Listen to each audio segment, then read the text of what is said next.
जय हिंद दोस्तों, एक वाई डेस्टिनेशन कोचिंग क्लासेस में आपका स्वागत है। आज मैं आपको फिजिक्स के एक बहुत ही इम्पोर्टेंट टॉपिक पर बात करने वाले हैं। फैराडे का प्रयोग, जो चुंबकीय प्रेरण होता है ना, विद्युत चुंबकीय प्रेरण, वो कैसे हुआ, फैराडे ने इसका प्रयोग किया। ठीक है, जैसे सबसे पहले ओरस्टेड नामक वैज्ञानिक ने एक बात बताई कि जब हम किसी भी चालक तार में अधिक वोल्टता की विद्युत धारा प्रवाहित करते हैं तो उसके चारों तरफ चुंबकीय क्षेत्र उत्पन्न हो जाता है। तो ठीक इसी का रिवर्स यानी उल्टा फैराडे और हेनरी नामक वैज्ञानिक ने 1830 और 31 जो ये सन है, इनके बीच ही उन्होंने इसका प्रयोग किया।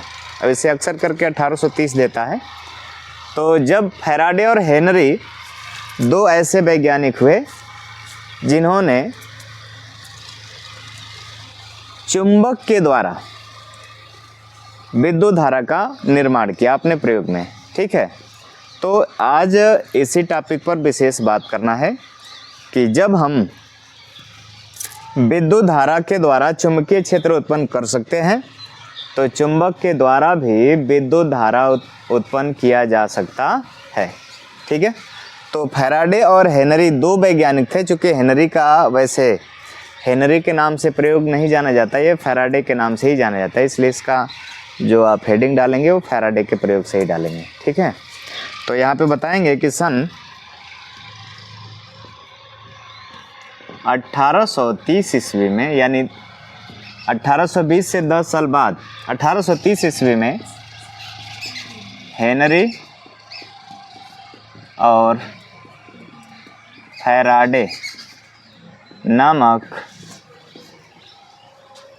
दो वैज्ञानिकों ने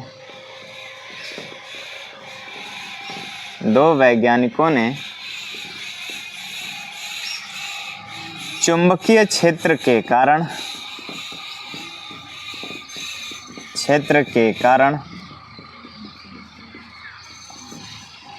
किसी कुंडली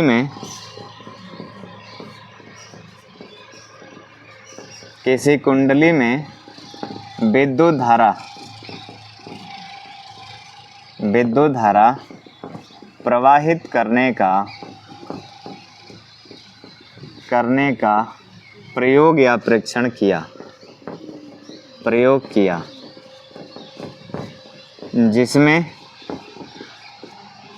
जिसमें वे दोनों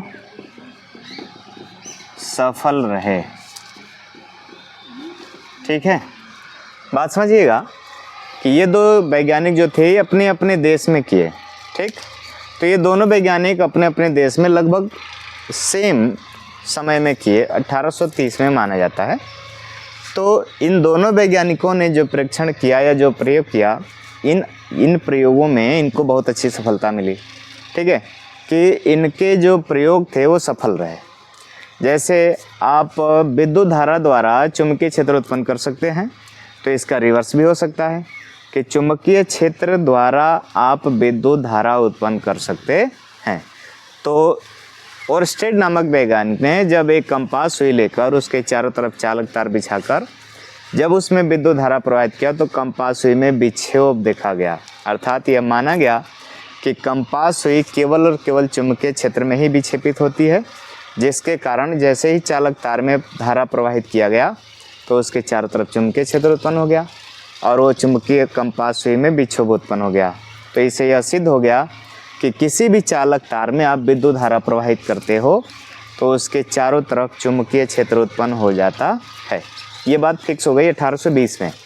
लेकिन दो और वैज्ञानिक आए और उन्होंने अपने परीक्षण द्वारा ये सिद्ध कर दिया कि जब हम विद्युत धारा द्वारा चुंबकीय क्षेत्र उत्पन्न कर सकते हैं तो चुंबकीय क्षेत्र के कारण भी आप किसी चालक तार या किसी कुंडली में विद्युत धारा उत्पन्न कर सकते हैं।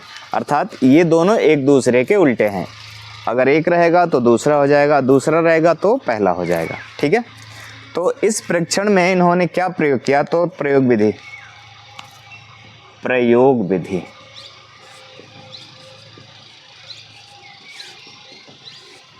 प्रयोग विधि में उन्होंने सबसे पहले एक लिया कुंडली, बंद कुंडली, और इसमें गैल्वेनोमीटर जोड़ दिया, ठीक है। और ठीक है, इसी के सापेक्ष एक ले लिया गया छड़ चुंबक, यन यस। आई बात समझ में? यन और यस, बात क्लियर है? ठीक, या आप ऐसे भी कह सकते हैं यस और यन, यस और यन, यानी उत्तरी ध्रुव और दक्षिणी ध्रुव, नॉर्थ पोल एंड साउथ पोल।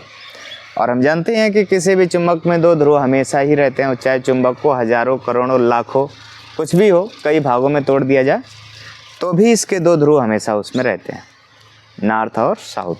चलिए, तो इनका जो प्रयोग विधि था, इन्होंने कैसे प्रयोग किया कि ये तथ्य उन्होंने सिद्ध किया, इस बात पे चर्चा करते हैं। चलिए ध्यान देंगे। जब फैराडे या हेनरी ने एक बंद कुंडली के समीप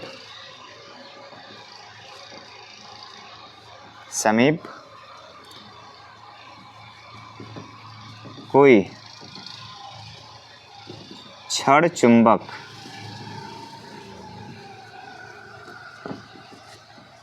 ले जाते हैं तो कुंडली में लगा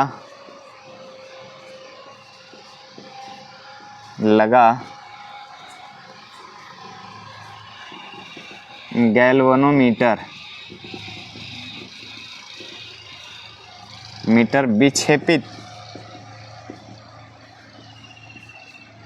विक्षेपित होने लगता है,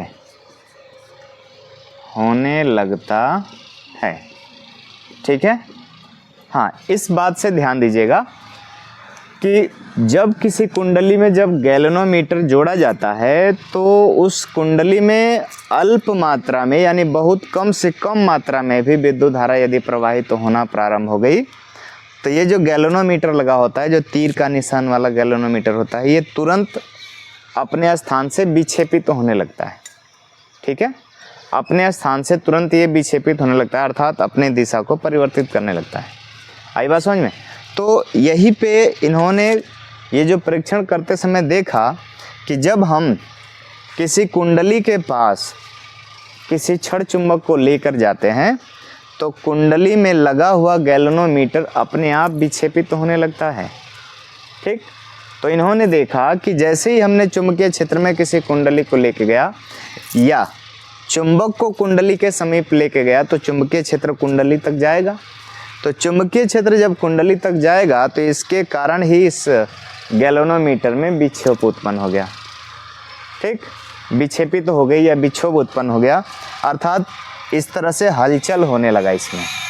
ये जो आप गैल्वेनोमीटर देख रहे हो, यही गैल्वेनोमीटर कहलाता है, गैल्वेनोमीटर, ठीक है। और ये बंद कुंडली है, बंद कुंडली, ठीक है। तो इन्होंने अपने प्रयोग में ये बात बताई कि जब हम किसी छड़ चुंबक को किसी बंद कुंडली के समीप लेकर जाते हैं तो जो लगा हुआ गैल्वेनोमीटर है इसमें स्वतः ही विक्षोभ उत्पन्न होने लगता है, विक्षेपित होने लगता है। इन्होंने सबसे पहला परीक्षण इस रूप में किया कि सबसे पहले नॉर्थ ध्रुव लेकर गए, तो नॉर्थ ध्रुव में अगर गैल्वेनोमीटर में विक्षोभ इधर को हो रहा था, इधर को, तो अगर इसका ध्रुव बदलेंगे तो विक्षोभ अब किधर को होने लगेगा, इधर को। अर्थात चुंबक के ध्रुवता के परिवर्तित करने के बाद गैल्वेनोमीटर के विक्षोभ की दिशा भी परिवर्तित हो जाती है। जैसे ले गए तो ये विक्षेपित हो गया, फिर हटाए तो भी ये विक्षेपित हो गया।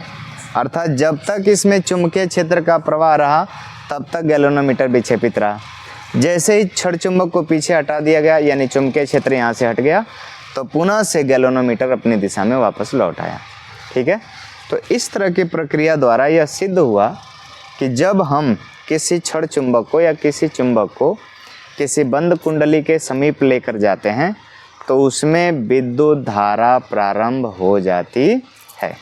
अर्थात विद्युत धारा का जो प्रवाह होता है वो शुरू हो जाता है, जिसके कारण गैल्वेनोमीटर के मापांक में विक्षोभ उत्पन्न हो जाता है।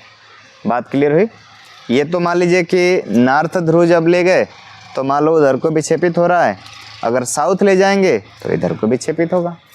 तो वो अब जैसा परीक्षण करेंगे उसके अनुसार ये प्रक्रिया होगी। ठीक है, तो अब यहाँ पे बात यही कही गई है कि जब फैराडे या हेनरी ने एक बंद कुंडली के समीप कोई छड़ चुंबक ले जाते हैं तो कुंडली में लगा गैल्वेनोमीटर विक्षेपित होने लगता है। ये बात तो ठीक है कि चुंबक को ले गए, तो कभी कभी बंद कुंडली को भी तो लेके आ सकते हैं। तो दूसरी बात इसमें यही बताई गई कि पहले कुंडली स्थिर थी, अब यहाँ पे दूसरी बात बताई जाएगी कि चुंबक स्थिर हो जाएगा, कुंडली को गति कराया जाएगा। तो यहाँ पे बताया गया कि जब किसी छड़ चुंबक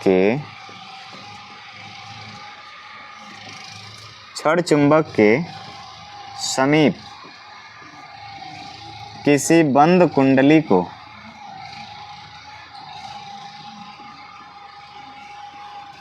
को ले जाया जाता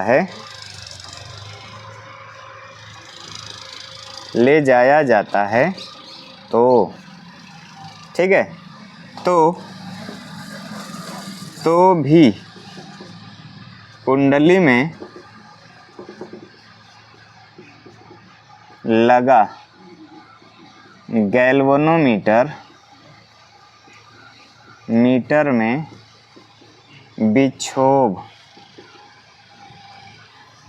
विक्षोभ उत्पन्न होने लगता है। ठीक है, बात समझ रहे हैं कि जब हम छड़ चुंबक को स्थिर करके किसी बंद कुंडली को चुंबक के समीप लेकर आते हैं तो भी कुंडली चुंबकीय क्षेत्र में प्रवेश करती है, और जैसे ही प्रवेश करती है तो उस कुंडली में विद्युत धारा प्रवाहित होना प्रारंभ हो जाता है और कुंडली में लगा हुआ गैल्वेनोमीटर स्वतः ही विक्षेपित होने लगता है। अतः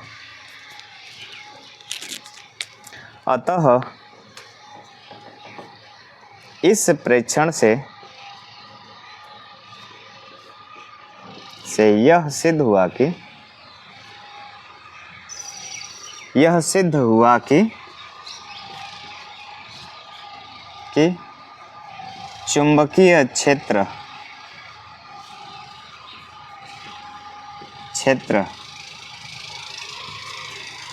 क्षेत्र के कारण भी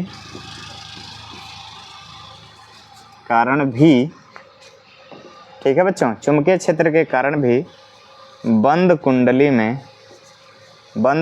होना चाहिए बच्चों, बंद कुंडली में विद्युत धारा उत्पन्न किया जा सकता है। आ रहा है ना? किया जा सकता है। ठीक है, बात क्लियर हुई? तो फैराडे के इस परीक्षण द्वारा फैराडे का द्वितीय प्रयोग, पहला प्रयोग हमने ये बता दिया था कि जब किसी बंद कुंडली को गति करके चुंबक के पास लाएं या किसी चुंबक को गति करा के कुंडली के पास लाएं, यदि कुंडली बंद है, बंद परिपथ का निर्माण कर रही है और उसमें गैल्वेनोमीटर लगा हुआ है तो गैल्वेनोमीटर में विक्षोभ उत्पन्न हो जाता है, जिसके कारण यह सिद्ध होता है कि उस बंद कुंडली में विद्युत धारा का प्रवाह प्रारंभ हो जाता है।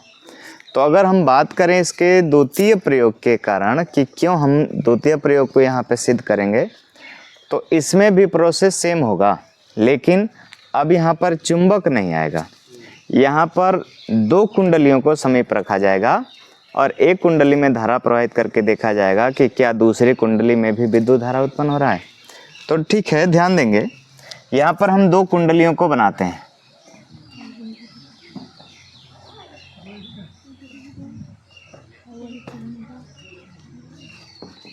और इसमें हम गैल्वेनोमीटर जोड़ देते हैं।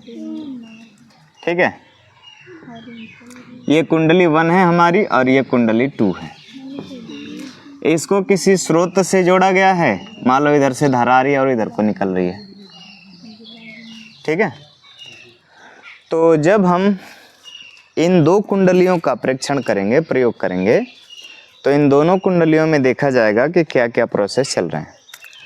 तो जैसे ही हम इस प्रथम कुंडली में विद्युत धारा प्रवाहित करेंगे तो इस कुंडली के चारों तरफ चुंबकीय क्षेत्र उत्पन्न हो जाएगा, क्योंकि इस बात को ओरस्टेड ने 1820 में ही बता दिया था, ठीक है, कि जब किसी चालक पदार्थ में विद्युत धारा प्रवाहित किया जाता है तो उस चालक पदार्थ के चारों तरफ चुंबकीय क्षेत्र उत्पन्न हो जाता है। ये बात क्लियर है, ठीक। अब हम बात करेंगे इस वही गुण की यहाँ पे, कि जब हम इस कुंडली में विद्युत धारा प्रवाहित करेंगे तो इस कुंडली के चारों तरफ चुंबकीय क्षेत्र उत्पन्न हो जाएगा। और जैसे ही चुंबकीय क्षेत्र उत्पन्न हो जाएगा तो ये लगातार विद्युत धारा प्रवाहित हो रही है, तो इस दौरान इस निचली वाली दूसरी कुंडली में चुंबकीय फ्लक्स का परिवर्तन होता रहेगा, क्योंकि विद्युत धारा लगातार प्रवाहित हो रही है तो चुंबकीय फ्लक्स में भी लगातार परिवर्तन होगा, जिसके कारण ये चुंबकीय क्षेत्र में उपस्थित कुंडली चुंबकीय फ्लक्स में परिवर्तन होने के कारण कुंडली के अंदर लगे हुए गैल्वेनोमीटर में विक्षोभ उत्पन्न हो जाता है। अर्थात हम यहाँ पे ये भी कह सकते हैं कि जब किसी कुंडली को किसी दूसरे कुंडली के समीप ले जाया जाता है और उसमें विद्युत धारा प्रवाहित किया जाता है तो कुंडली के चारों तरफ, यानी प्रथम कुंडली के चारों तरफ चुंबकीय क्षेत्र उत्पन्न हो जाता है, जिसके कारण दूसरी कुंडली जो उसके चुंबकीय क्षेत्र में प्रवेश करती है या रखी जाती है तो विद्युत धारा लगातार प्रवाहित होने के कारण दूसरी कुंडली पर चुंबकीय फ्लक्स का परिवर्तन महसूस होता है, जिसके कारण दूसरी कुंडली में लगे गैल्वेनोमीटर में विक्षोभ उत्पन्न हो जाता है, यानी हलचल उत्पन्न हो जाती है। तो हम ये कह सकते हैं कि ये हलचल तभी उत्पन्न होगी जब दूसरी कुंडली में भी विद्युत धारा प्रवाहित होगी, ठीक है। ये दूसरी कुंडली में विक्षोभ तभी उत्पन्न हो सकता है जब दूसरी कुंडली में विद्युत धारा का प्रवाह देखा जाएगा। आई बात समझ में? तो इसी बात को हम दूसरे प्रयोग के रूप में जानते हैं, फैराडे का द्वितीय प्रयोग। तो यहाँ पे बताएंगे कि जब किसी कुंडली में या जब किसी कुंडली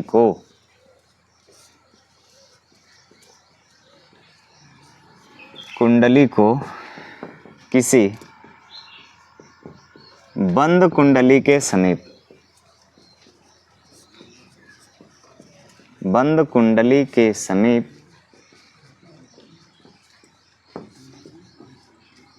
रखा जाता है तथा पहली कुंडली में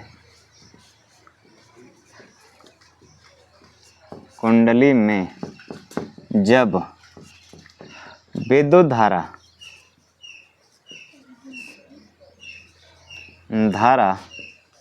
प्रवाहित किया जाता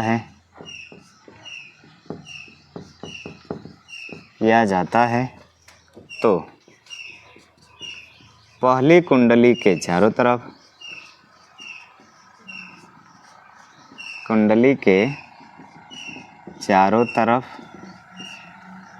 चुंबकीय क्षेत्र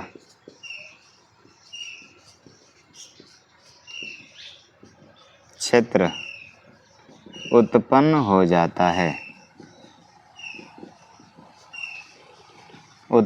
जाता है, जिसके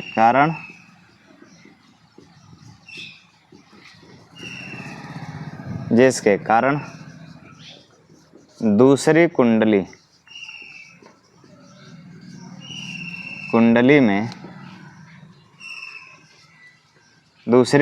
में भी एक प्रेरित विद्युत वाहक बल का अनुभव किया जाता है,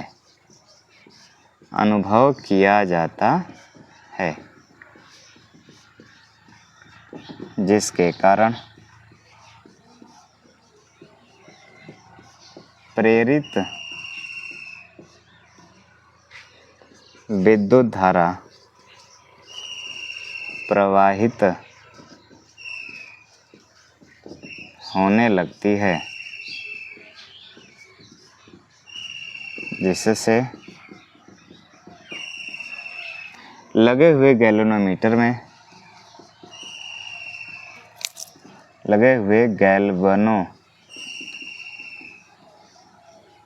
में विक्षोभ उत्पन्न हो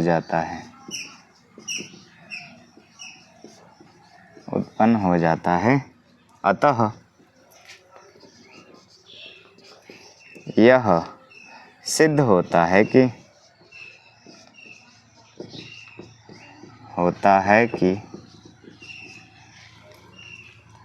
किसी एक कुंडली को या एक कुंडली में विद्युत धारा प्रवाहित करने पर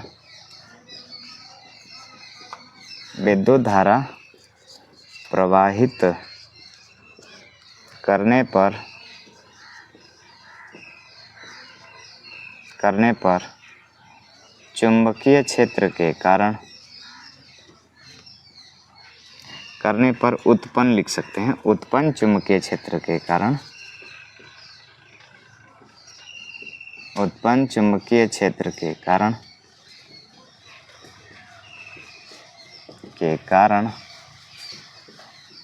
दूसरी कुंडली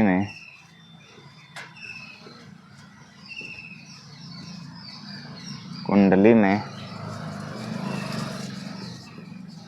विद्युत धारा प्रवाहित होने लगती है। ठीक है, बात क्लियर हुआ? इस घटना को ही विद्युत चुम्बकीय प्रेरण कहा जाता है। इधर लिख देते हैं, इस घटना को ही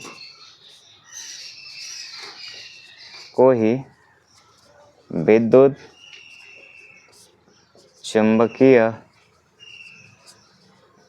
प्रेरण कहा जाता है, जिसके कारण कोई भी वस्तु चुंबकीय क्षेत्र में रखी जाती है तो वह चुंबकीय क्षेत्र से प्रभावित होकर अपने अंदर विद्युत धारा का प्रवाह करना प्रारंभ कर देती है। ठीक है, चलिए बच्चों, फैराडे का नियम, विद्युत चुंबकीय प्रेरण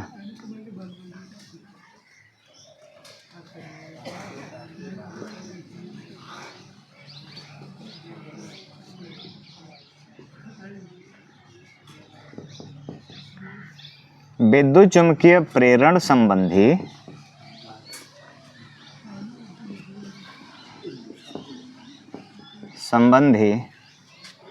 फैराडे का नियम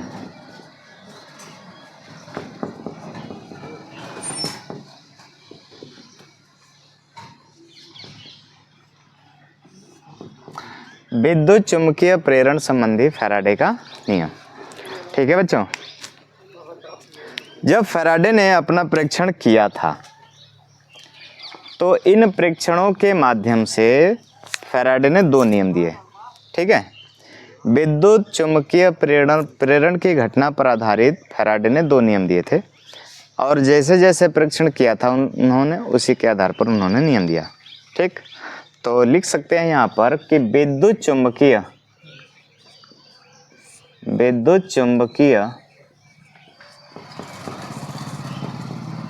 प्रेरण से संबंधित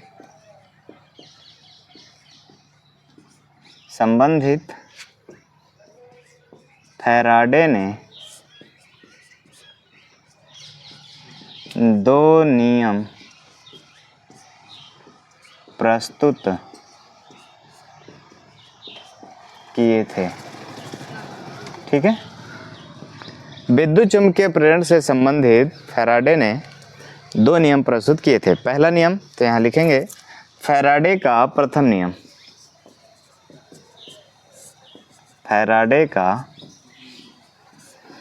प्रथम नियम फैराडे ने प्रथम नियम में बताया कि अपने प्रेक्षण के आधार पर उन्होंने बताया कि जब हम किसी चुंबकीय क्षेत्र में या किसी चुंबक को किसी कुंडली के समीप ले जाते हैं तो कुंडली में जब तक चुंबकीय फ्लक्स में परिवर्तन देखा जाता है तब तक कुंडली में एक विद्युत वाहक बल प्रेरित होता रहता है, जिसके कारण कुंडली में विद्युत धारा प्रवाहित होती रहती है।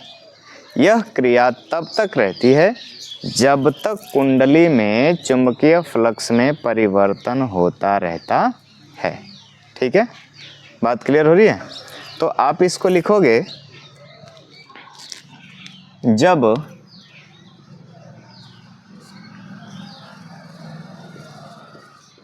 किसी बंद कुंडली को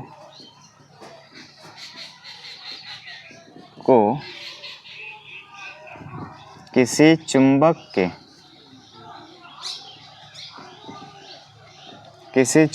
के चुंबकीय क्षेत्र में या क्षेत्र के सापेक्ष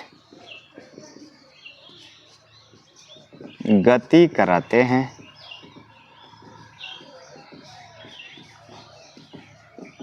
तो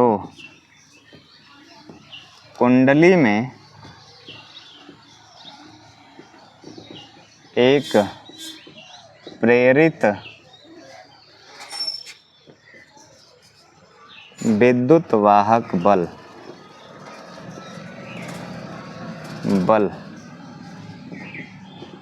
उत्पन्न होने लगता है, जिसके कारण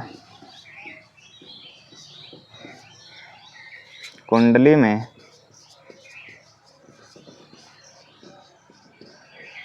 प्रेरित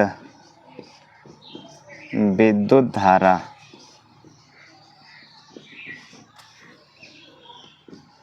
प्रवाहित होने लगता या लगती है। यह क्रिया तब तक चलती रहती है जब तक चुंबकीय फ्लक्स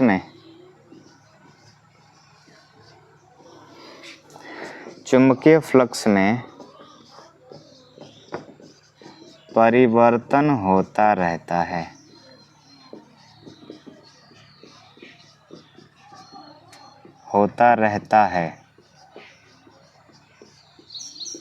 ठीक है बच्चों, इस बात को एक बार फिर से समझेंगे कि जब किसी कुंडली को चुंबकीय क्षेत्र के सापेक्ष गति कराते हैं तो चुंबकीय क्षेत्र उपस्थित होने के कारण उस कुंडली में चुंबकीय फ्लक्स का परिवर्तन देखा जाता है, जिसके कारण कुंडली पर एक विद्युत वाहक बल उत्पन्न हो जाता है, जिसके कारण कुंडली में विद्युत धारा प्रवाहित होने लगती है। और यह क्रिया तब तक होती रहती है जब तक कुंडली में चुंबकीय फ्लक्स का परिवर्तन होता रहता है। जैसे ही चुंबकीय फ्लक्स का परिवर्तन समाप्त होगा, कुंडली में विद्युत धारा का प्रवाह भी समाप्त हो जाएगा। ठीक है, इसे ही कहा जाता है फैराडे का प्रथम नियम। बनाइए, स्क्रीनशॉट ले सकते हैं। हाँ, चलिए फैराडे के द्वितीय नियम की बात करते हैं। तो फैराडे का जो द्वितीय नियम होता है उसमें यही बताया जाता है कि जब किसी कुंडली पर चुंबकीय फ्लक्स में परिवर्तन किया जाता है तो कुंडली में उत्पन्न होने वाला प्रेरित विद्युत वाहक बल, ठीक है, प्रेरित विद्युत वाहक बल स्मॉल ई समानुपाती होता है चुंबकीय फ्लक्स में परिवर्तन की दर के। ठीक है, तो इस नियम के अनुसार यह बताया गया, फैराडे ने अपने द्वितीय नियम में यह बताया कि जब किसी कुंडली को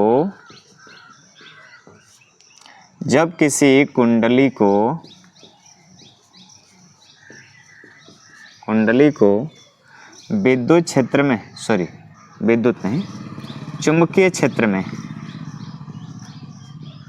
चुंबकीय क्षेत्र में रखा जाता है तो कुंडली में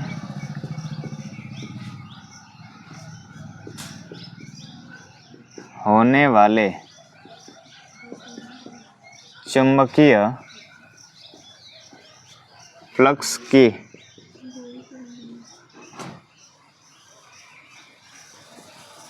चुंबकीय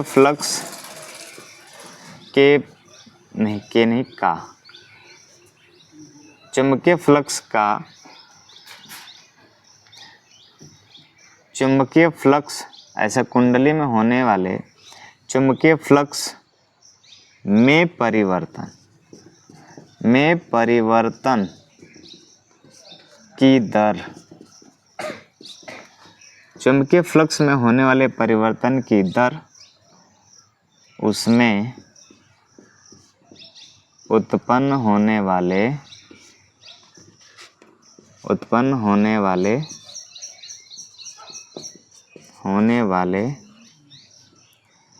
प्रेरित विद्युत वाहक बल स्मॉल ई के समानुपाती होता है।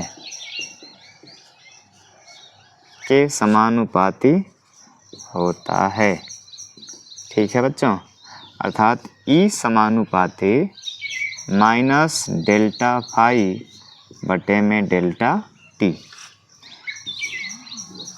ठीक है, ई समानुपाते माइनस डेल्टा फाई बटे में डेल्टा टी। बात क्लियर हुआ? स्मॉल ई से भी डिनोट कर सकते हैं विद्युत वाहक बल को। ठीक है, तो यहाँ पे जो विद्युत वाहक बल है वो माइनस डेल्टा फाई बटे में डेल्टा टी। यहाँ पे माइनस चिन्ह यह प्रदर्शित करता है कि कुंडली में जितना फ्लक्स परिवर्तन होता है प्रेरित विद्युत वाहक बल उसका विरोध करता है, इसलिए यहाँ पे ऋणात्मक चिन्ह प्रदर्शित किया जाता है। लिखेंगे चूंकि नीचे या यदि कुंडली में फेरों की संख्या यदि n हो तो प्रेरित विद्युत वाहक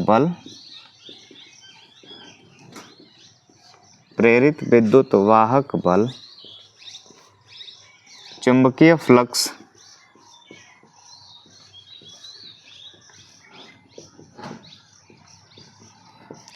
फ्लक्स तथा फेरों की संख्या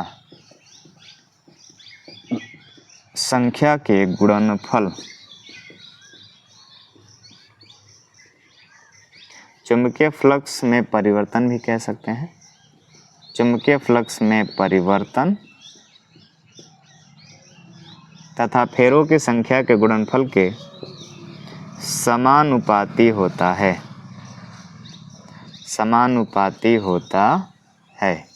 ठीक है, अर्थात इसको भी हम लिख सकते हैं ई समानुपाते माइनस n।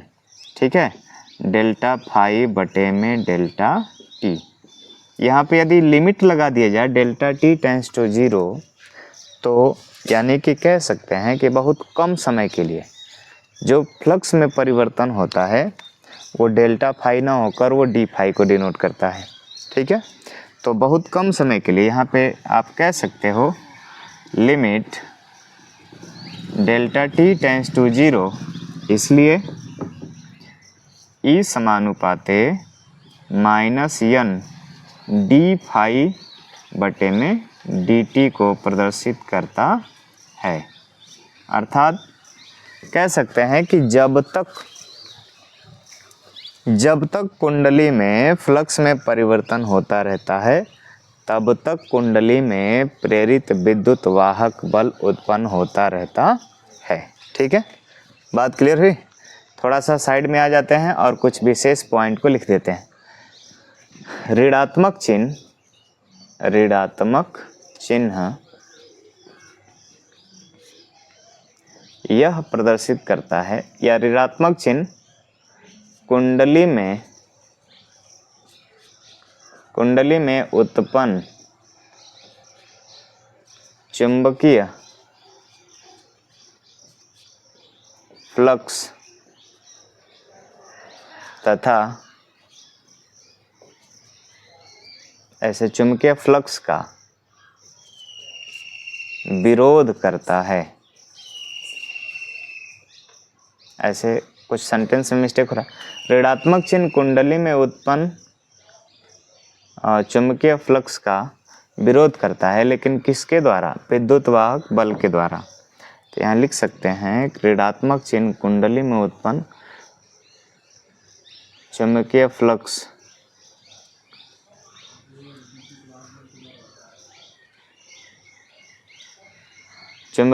का विरोध करता है। चुंबकीय फ्लक्स का विरोध विद्युत वाहक बल द्वारा किया जाता है ना। ऋणात्मक चिन्ह कुंडली में उत्पन्न चुंबकीय फ्लक्स के परिवर्तन का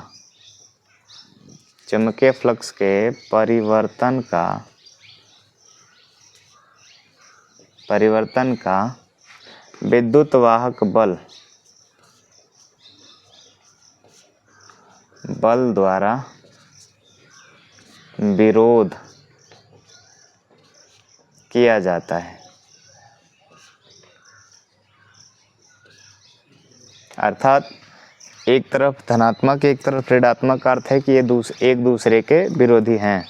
ठीक है, बना लीजिए। और एक दूसरा पॉइंट करके इसको लिख सकते हैं यहाँ पर, जब तक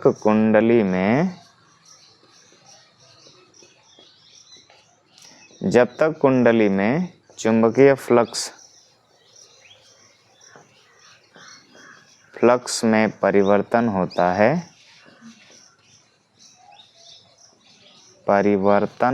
है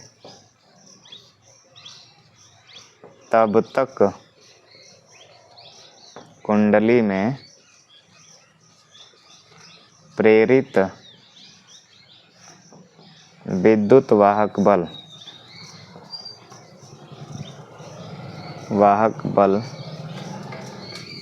उत्पन्न होता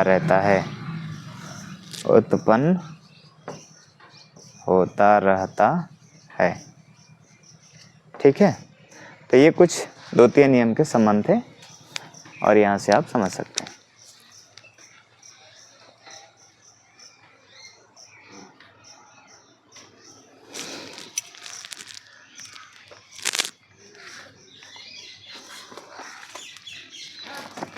पकड़ा हुआ है।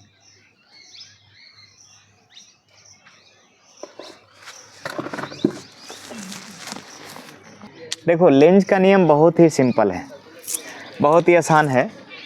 और लेंज का नियम की जब व्याख्या होगी ना, तो आपको मैंने बताया था शुरू में ही कि जब विद्युत चुम्बकीय प्रेरण होता है तो चुंबक का कौन सा ध्रुव कुंडली के समीप ले जाते हैं तो किस ध्रुव के जैसा कार्य करता है, या उसमें विद्युत धारा किस दिशा से किस दिशा में प्रवाहित होती है। ठीक है, तो लेंज ने इस बात को बखूबी अच्छे से व्याख्या किया है इस नियम में, लेंज का नियम तथा ऊर्जा संरक्षण में। ठीक है, कि अगर किसी कुंडली के समीप किसी क्षण चुंबक का उत्तरी ध्रुव लाते हैं तो उस कुंडली में वामावर्त दिशा में यानी एंटी क्लॉकवाइज में विद्युत धारा प्रवाहित होने लगती है।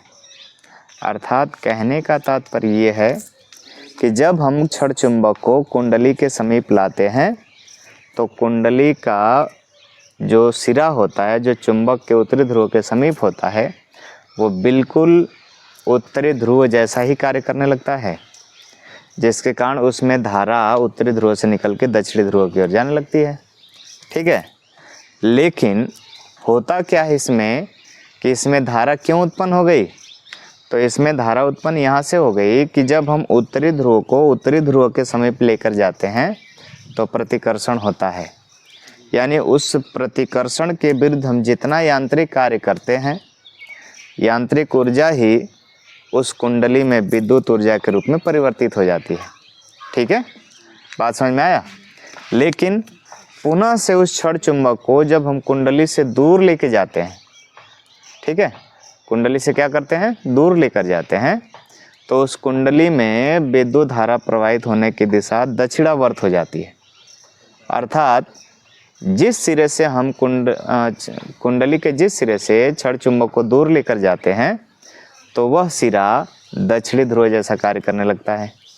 अर्थात कि उत्तरी ध्रुव और दक्षिणी ध्रुव में आकर्षण होता है, तो उस आकर्षण के खिलाफ जितना हम कार्य करते हैं, यांत्रिक कार्य करते हैं चुंबक को दूर ले जाने के लिए, वही यांत्रिक ऊर्जा उस कुंडली में विद्युत ऊर्जा के रूप में प्रवाहित होने लगती है। ठीक, अर्थात जब क्षण चुंबक को कुंडली के समीप लाए उत्तरी ध्रुव की तरफ से, तो कुंडली का जिस ध्रुव के समीप लाए वह ध्रुव उत्तरी ध्रुव जैसा कार्य करने लगा। ठीक है, तो उत्तरी ध्रुव दोनों के हुए तो दोनों में विपरीत आकर्षण बल लगेगा ना। विपरीत कहने का मतलब है कि एक दूसरे में प्रतिकर्षण की बात होगी। ठीक है, तो जब प्रतिकर्षण होगा तो उसको पास लाने के लिए हमें अलग से कार्य करना पड़ेगा। तो जितना हम अलग से कार्य करते हैं चुंबक और कुंडली को समीप लाने के लिए, तो वही कार्य कुंडली में विद्युत ऊर्जा के रूप में प्रवाहित होने लगता है। ठीक है, बात समझ रहे हैं? लेकिन जैसे ही हम उस क्षण चुंबक को कुंडली से दूर लेकर जाते हैं तो कुंडली का जो सिरा समीप था चुंबक के, उससे दूर ले जाने पर वही सिरा दक्षिणी ध्रुव जैसा कार्य करने लगता है। तो उत्तरी ध्रुव और दक्षिणी ध्रुव में आकर्षण होता है, तो उस आकर्षण के विरुद्ध जितना हम कार्य करते हैं चुंबक को ले जाने में दूर, वही कार्य कुंडली में पुनः दक्षिणावर्त दिशा में प्रवाहित होने लगता है विद्युत धारा के रूप में। ठीक है, तो इसी के कारण लेंज ने इस नियम का प्रतिपादित किया कि जब हम किसी कुंडली के समीप किसी क्षण चुंबक को लेकर आते हैं और यदि उसका उत्तरी ध्रुव वहाँ पर है, तो कुंडली का वह सिरा उत्तरी ध्रुव जैसा कार्य करने लगता है, जिसके कारण प्रेरण की घटना होती है और कुंडली में विद्युत धारा प्रवाहित होने लगती है। ठीक है, और पुनः जब हम क्षण चुंबक को कुंडली से दूर लेकर जाते हैं तो पुनः वही सिरा दक्षिणी ध्रुव जैसा कार्य करने लगता है, जिसके कारण चुंबक में और उस कुंडली में आकर्षण का गुण देखा जाता है।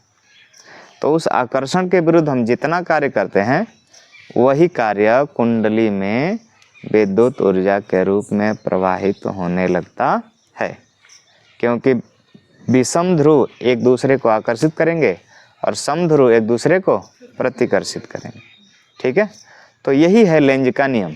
और लेंज ने दोनों स्थितियों में देखा कि जितना हम काम कर रहे हैं वही ऊर्जा विद्युत ऊर्जा में परिवर्तित हो जा रही है, अर्थात हमारी ऊर्जा का कोई भी भाग क्षति नहीं हो रहा है।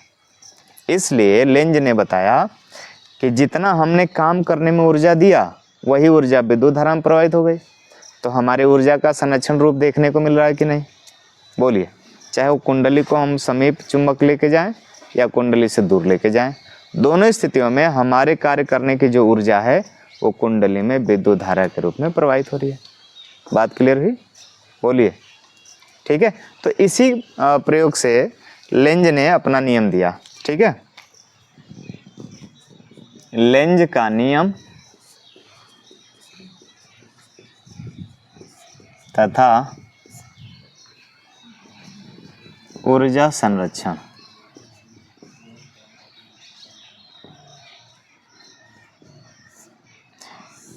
जो बात हमने अभी बोल के बताया, अभी मैं यहाँ पे करके दिखा देता हूँ। चलिए, हम एक कुंडली लेते हैं,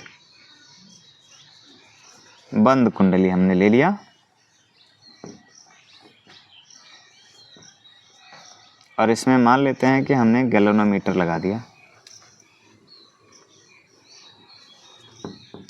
और यहाँ पर हम क्षण चुंबक लेकर आए हैं और यन ध्रुव यहाँ पर है और ये यस है।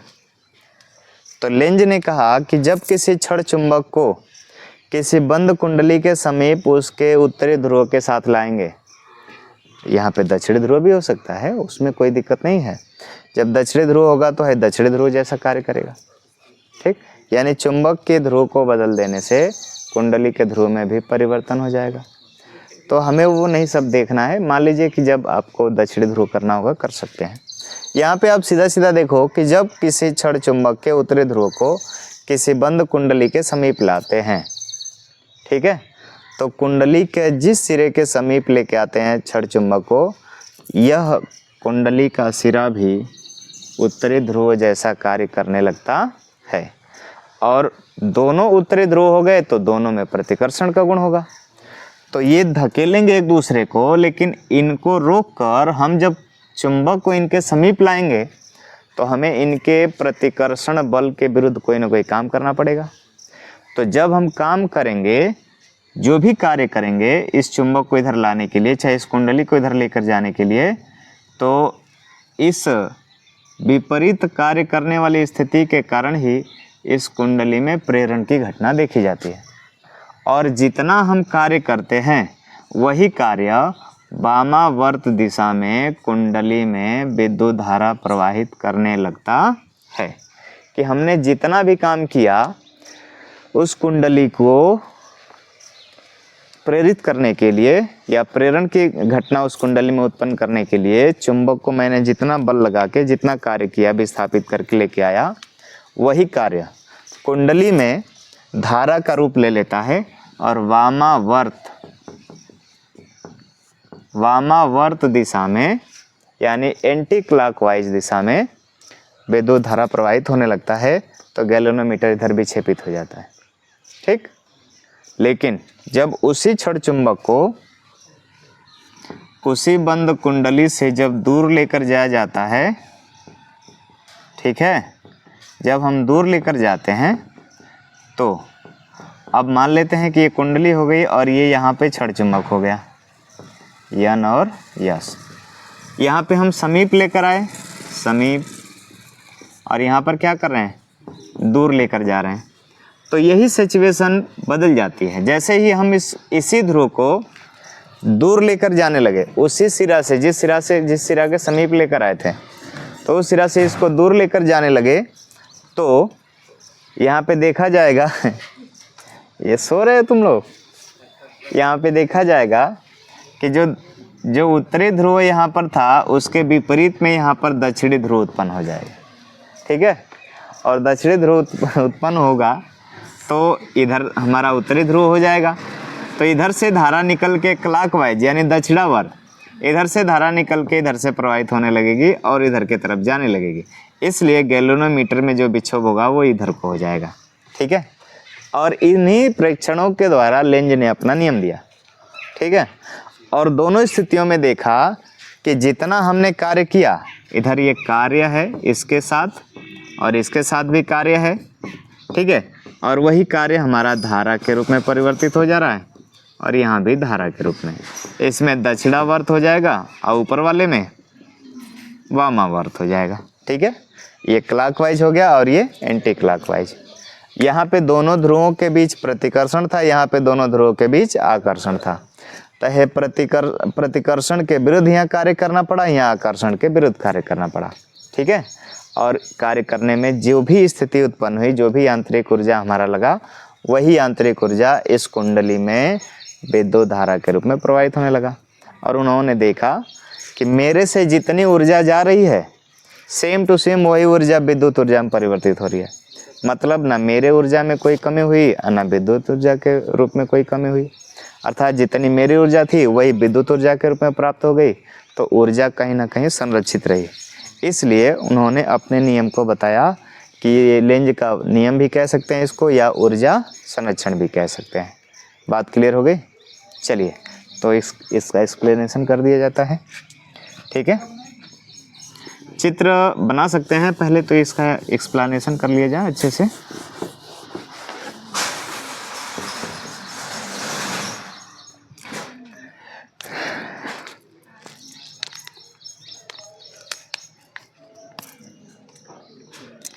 चलिए यहाँ पे कहेंगे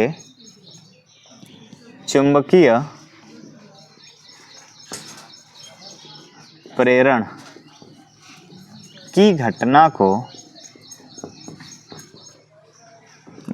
को प्रदर्शित करने के लिए लेंज ने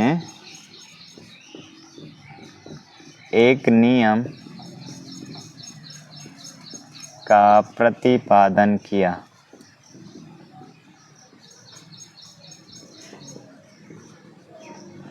खड़ी पे इस नियम के अनुसार या लेंज के नियम के अनुसार,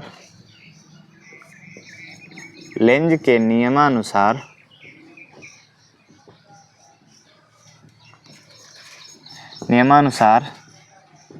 जब किसी क्षण चुंबक के उत्तरीय ध्रुव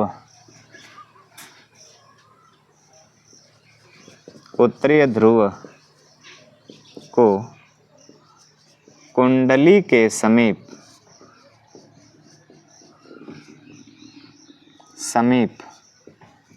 ले जाया जाता है तो प्रेरण के कारण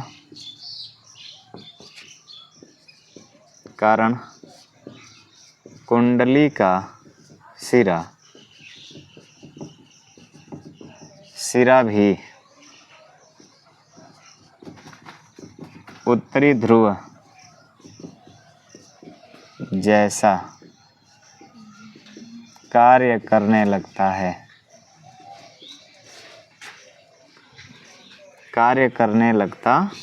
है जिससे उनमें प्रतिकर्षण होता है। इस प्रतिकर्षण के विरुद्ध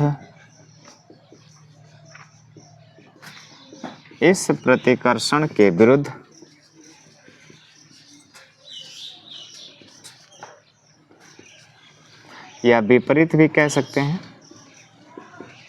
विपरीत जितना कार्य किया जाता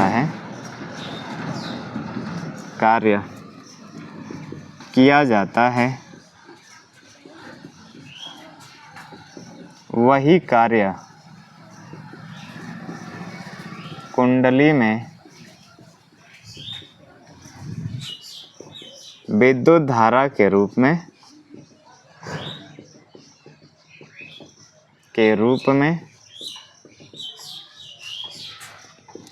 वामावर्त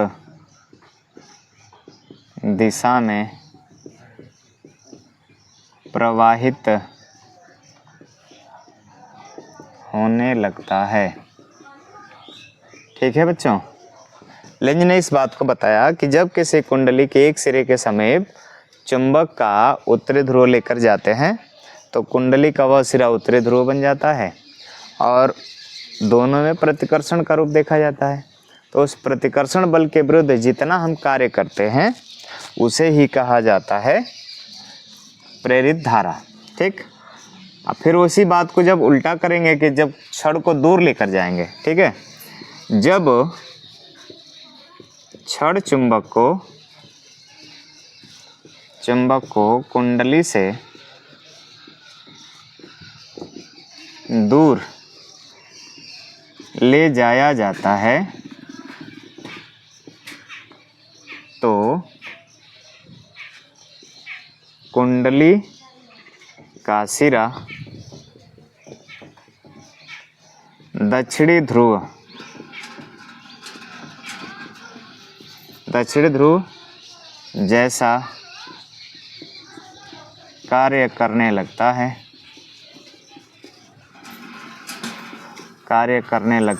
है जिससे उनमें आकर्षण होता है। इसलिए हमें आकर्षण के विरुद्ध या विपरीत कार्य करना पड़ता है तो यही कार्य विद्युत धारा के रूप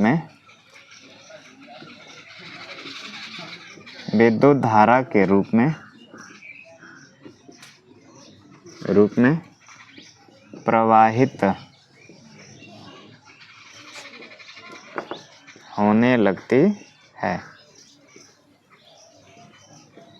जिसकी दिशा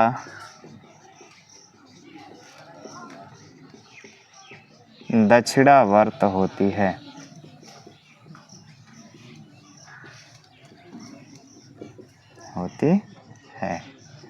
ठीक है। इस क्रिया में ऊर्जा का कोई भी ह्रास नहीं होता है। इस क्रिया में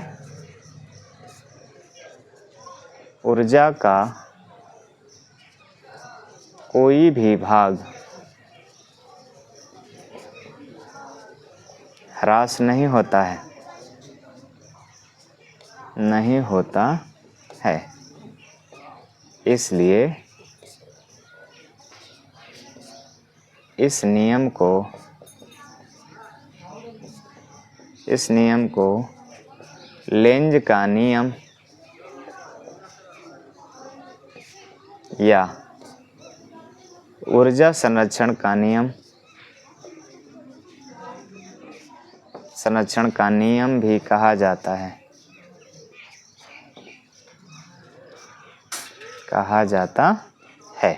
यही लेंज ने बताया था। ठीक है, स्क्रीनशॉट ले लीजिए।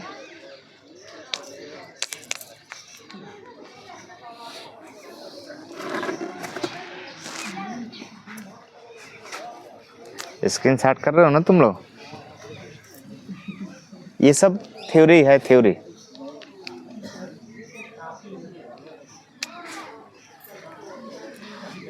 है देखा, स्क्रीनशॉट ले लगना गधा।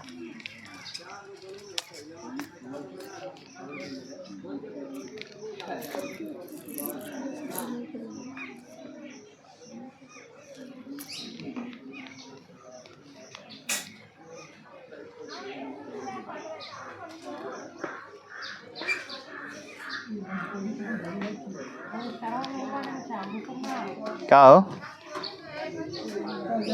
राधा, वीडियो चढ़ जाए तो लिख लिया लो घरे। वीडियो तो लोग केहू देखत ना हुआ, बस झूठा ही हम बनौले हैं। पढ़े चाहिए 12 के तो पढ़त हूँ कुल 10 वाला वीडियो।